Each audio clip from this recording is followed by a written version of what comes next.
శ్రీ గురుభ్యో నమ. గురు చరిత్ర 52వ అధ్యాయము గురు ప్రసాద ప్రాప్తి. కొన్ని కథలు ఎన్నిసార్లు విన్నా తరితేరో. కొన్ని మాటలు పాటల కంటే మధురంగా ఉంటాయి. అలాంటి మాటలు మళ్ళీ మళ్ళీ వినాలనిపిస్తుంది. మనము శాశ్వతం అనుకున్నాన్ని శాశ్వతం కాదు, మనము క్షణికము అనుకునేదంతా క్షణికము కాదు. గురుదేవుడు శ్రీశైలానికి వెళ్లే ముందు చెప్పిన మాటలో అయినది శాంతి ఉంది, సత్యం ఉంది. వాటిని మళ్ళీ మళ్ళీ వినాలనిపిస్తుంది. మీరు సాక్షాత్తు గురుదేవుడు లాంటి నీడ లాంటి వారు. మనిషి లేకుండా నీడ ఉండదు, కానీ గురుదేవుడు లేకపోయినా వారు నీడ మీరే మాకు గురుదేవుడు. మీలో మాకు గురుదేవుడు లేకపోయా గురుదేవులే సాత్కారిస్తున్నారు. మీరు గురుదేవుని చరిత్ర చెప్తున్నట్లేదు, గురుదేవులే స్వయంగా వాణి వినిపిస్తున్నట్లు ఉంది. దయచేసి నా కోసం మరొకసారి అమృత వాక్యాలు వినిపించండి అని వేడుకుంటూ సిద్ధి మునేంద్రుడు వారి సరస్వతి గంగాధరుల వారి పాదాలకు నమస్కరించాడు. నామరుదుడు గురుదేవుడు శోభాన వచనాలు మళ్ళీ వినిపించారు. ఆయన నామరుదు గుండె నిండలేదు, అందుకే ఆ బుజ్జగింపుడు పాటగా వినపంచసాగారు. అక్కడే ఉన్న నందీశ్వర నరహరి కవులు ఏకరాగముతో అసూగా పాడిన ఆ నిరవార గీతాన్ని వినిపించారు సరస్వతి గంగాధరుల వారు. అనంతరము ఆ గీతము పెద్దగతిని వివరించారు.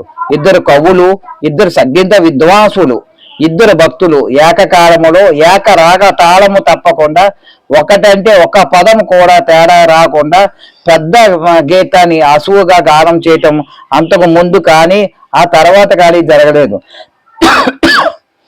జరగదు. ఎందుకంటే ఎంత ఆత్మీయులైనా, ఎంత మనసు ఎరిగి ప్రవర్తించిన వారైనా ఇద్దరికి ఎవరి మనసులో ఏముందో తెలియదు. అది తెలియకుండా ఎవరి నోట ఒకే మాట రావటం అసాధ్యం. కానీ అది గురుదేవుడి సమక్షంలో సాధ్యమైంది. ఆ ఇద్దరు ఒకేసారి ఒక పదము పొల్లిపోకుండా ఎలా పలికారు?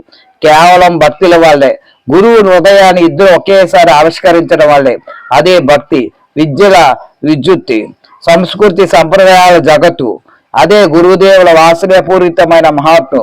దానిలోకి ప్రవేశమే కానీ నిర్గమనం ఉండదు.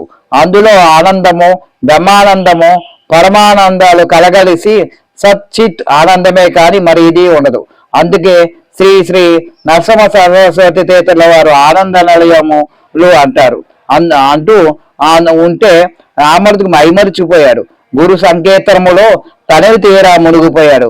శ్రావణము, కీర్తనము, స్మరణ, పాదసేవనం, అర్చనం, వందనం, జ్ఞానం, సకం, ఆత్మ నివేదనం, ఇలాగ విధాలుగా నామరుదులతో భక్తి పొంగుపొరుతూ ఉండటం చూసి సరస్వతి గంగాధరుల వారి హృదయం ఆత్మానందంతో నిండిపోయింది.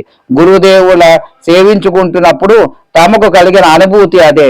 ఆ అనుభూతి కంటే గొప్పదైన గురు ప్రసాదం ఏముంది? గురుదేవుని ప్రత్యక్షంగా సేవించుకున్నప్పటికీ తమ అనుభూతి నామరుదుడు గురుదేవుని చూడకుండా పొందగలిగాడు. అదే గురు పారాయణములోని విశేషత. కొనక భక్తులు తీకారణ శుద్ధిగా శ్రీ గురు చరిత్రను పారాయణం చేస్తే వారింట లక్ష్మి, సరస్వతి, సర్వశక్తి ప్రదాయమైన శ్రీ పార్వతీ మాత కొలువు తీరి అష్టాభ్య సిద్ధి కలిగిస్తారు.